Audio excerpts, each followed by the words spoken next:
शेखर निकम. अध्यक्ष महोदय, हा जो मूळ प्रश्न आहे त्याच्यामध्ये 2 वर्षाचा डिप्लोमा झाल्यानंतर एक्झिट एक्झाम परत 1 वर्षात घ्यावी लागते. पीसीआयनी केलेली. पण माझी या निमित्ताने आग्रहाची मागणी आहे किंवा माझा असा प्रश्न आहे की एक्झिट एक्झाम कुठेही डिप्लोमा झाल्यावर इतर कुठच्या अभ्यासक्रमासाठी नाही आहे, फक्त डिप्लोमा फार्मसीसाठी आहे. डिप्लोमा फार्मसी ग्रामीण भागातली मुलं आपली शिकत असतात. तर ही एक्झाम आपण रद्द करण्याबाबतची शिफारस पीसीआयला करणार का? आणि ही एक्झाम जर रद्द होणार नसेल तर लगेचच्या लगेच ह्या एक्झाम जर झाल्या नाही तर पास झालेल्या मुलांचं करणार नक्की काय? हा एक प्रश्न महत्त्वाचा. मी म्हटल्याप्रमाणे की का त्याने एक्झिट एक्झाम लावली काही कळायला तयार नाही. गेले 8-9 महिने न होण्याचं एक कारण मी सांगितलं की एकदा लावली ऑब्जेक्शन आलं की 50-50 मार्काचे पुन्हा 3 पेपर द्यायचे.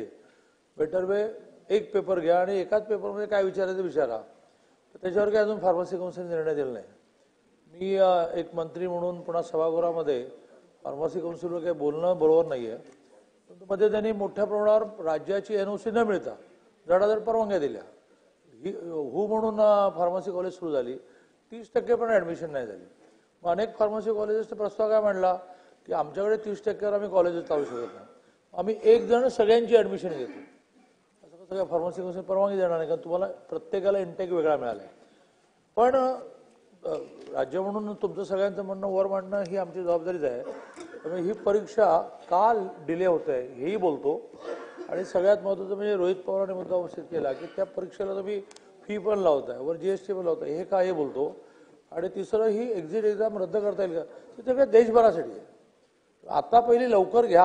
8-9 महिने झाले आणि मुलं डिप्लोमा डिग्री होऊन बसले आहेत. जसं MBBSला त्याने इंटर्नशिप पूर्ण केल्याशिवाय त्याला प्रॅक्टिस करण्याचा परवा मिळत नाही, तसं ही एक्झिट एक्झाम झाल्याशिवाय त्याला दुकान काढता येत नाही. तर महाराष्ट्र शासन म्हणून आजच्याच आपण पत्र लिहू त्याला. प्रश्न क्रमांक